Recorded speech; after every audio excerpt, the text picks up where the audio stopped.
Qu'on se le dise, l'heure est à la mobilisation chez les élus des Pays de Savoie.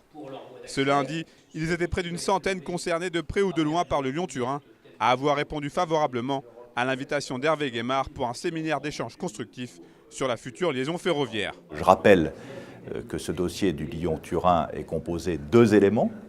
Tout d'abord, le tunnel de base qui va de Saint-Jean-de-Maurienne jusqu'à l'Italie, qui lui fait l'objet d'un traité international entre la France et l'Italie, qui est financé, 40% l'Europe, 35% l'Italie, 25% la France. Après, il y a un autre sujet qui est celui des accès, c'est-à-dire de la région lyonnaise jusqu'à Saint-Jean-de-Maurienne. On sait bien que ces accès seront séquencés et en cette année 2018, nous sommes à la croisée des chemins puisqu'il y aura à la fin de l'année un projet de loi sur les mobilités qui sera discuté à l'Assemblée nationale et au Sénat. Aujourd'hui, leur message est clair.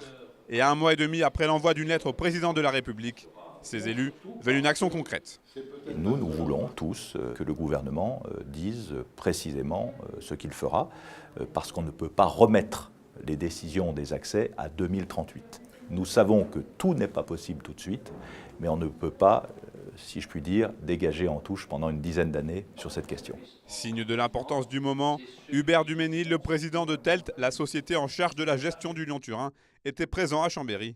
Il en a d'ailleurs profité pour confirmer que le chantier était bien avancé. Le chantier de reconnaissance côté Italie à Chiomonte est terminé et à Saint-Martin-la-Porte, l'autre grand chantier de reconnaissance, il est réalisé à 50%. On a déjà fait 4,5 km de galeries.